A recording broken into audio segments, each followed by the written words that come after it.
हरे कृष्णा। आप सभी का मेरे चैनल गौर हरि में बहुत बहुत स्वागत है।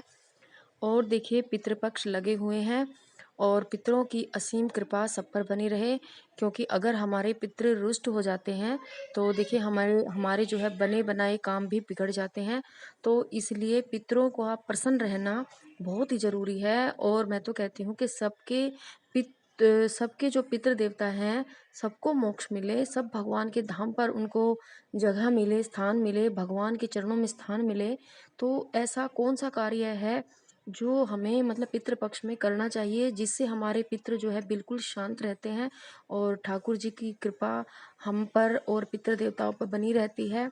और कौन सा वो कार्य है कि पितरों के निमित्त हम करते हैं, तो हमारे द्वारा वो किया हुआ कार्य से हमारे जो पितृ हैं उनको भगवान के धाम में शरण मिलती है।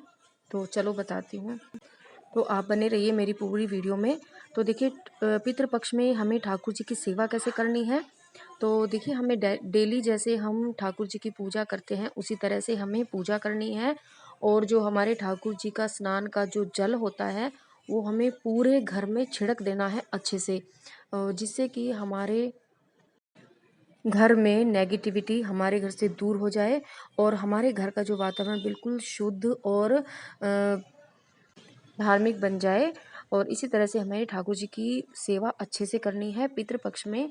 और देखिए, जब हमारे घर में हम ब्राह्मण हमारे घर में आता है भोजन करने के लिए, तो सबसे पहले हमें उनको जो है आसन देना है बिठाने के लिए। और जब हम उनको भोजन कराते हैं तो हमें तुलसी दल उनके हाथ में अवश्य देना है। और जहाँ तक आपका हो सके तो देखिए, ठाकुर जी का आपको पहले उस भोजन का भोग लगाना है। और भोग लगाने के बाद आप सारे खाने को अच्छे से सारे खाने में मिक्स कर दें। और जब वो आपके घर ब्राह्मण आ रहे हैं और वो भोग आप भगवान का जो भोग है वो आप ब्राह्मण को खिला रहे हैं, तो आपके पितरों को बहुत ही ज़्यादा शांति मिलती है। बहुत ही ज़्यादा आपके पितर जो है तृप्त हो जाते हैं, उनको भगवान का प्रसाद खाने को मिलता है। और ये बहुत ही अच्छा तरीका है पितरों को शांति देने के लिए, उन पर ठाकुर जी की कृपा बनाने के लिए। उससे पहले जो भी आप मांडी निकाल रहे हैं उन पर आपको तिल और तुलसी दल अवश्य ही रखना है। जल जो आप ले रहे हैं उसमें आपको गंगा जल अवश्य डालना है। और जब आप मांडी निकालें तो देखिए, ये जो कार्य हैं इनसे भगवान पितरों को बहुत शांति मिलती है। और जब आप मांडी निकाल रहे हैं उस समय पर आपको थोड़ी सी देर, जितना भी आप पे समय है उस हिसाब से आप देखिए, उनके नाम की अगर हो सके तो एक माला हरे नाम कीर्तन की, आप हरि नाम कीर्तन की जप अवश्य ही आपको करना है। हरे कृष्णा कृष्णा कृष्णा हरे हरे, हरे राम राम राम हरे हरे।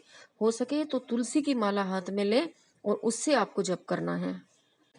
और जो जप आप कर रहे हैं उसका आप भगवान का ध्यान करते हुए संकल्प लें कि हे ठाकुर जी, जो आज हम जप कर रहे हैं ये जप हमारे पितरों के निर्मित हो। हम अपना ये जो जप है आज का, जितना भी आज हमने पूरे दिन में जप किया है, और आज के दिन हमारे जो पितृ देवताओं का श्राद्ध है ये उनको जाकर लगे कि उन जैसे उन्होंने ही जप किया है। तो इसी तरह से आपको संकल्प करना है।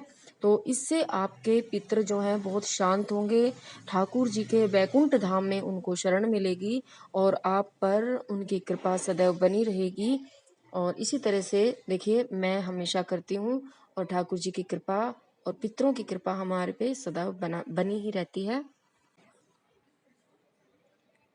और जब भी आप पे मतलब आपको समय मिलता है तब आप भगवान का इस तरह से अभिषेक भी करा सकते हैं, जैसे मैं करा रही हूँ फ्रूट जूस से, नारियल पानी से, अनार के जूस से।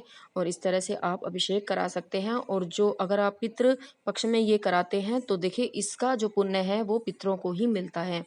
तो और जो ये आप स्नान करा रहे हैं फ्रूट के जूस से, हर जूस से, तो वो आप अपने आपके घर में जो ब्राह्मण आते हैं अगर उनको देते हैं, चरणामृत आप भगवान का स्नान का उनको देते हैं, तो इससे भी आपके पितृ जो है बहुत ही ज़्यादा प्रसन्न होते हैं, उनको बहुत ही ज़्यादा शांति मिलती है।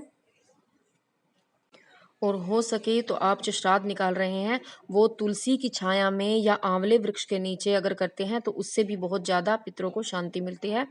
तो आज की वीडियो में इतना ही। अगर वीडियो पसंद आई है तो लाइक कीजिए। हरे कृष्णा।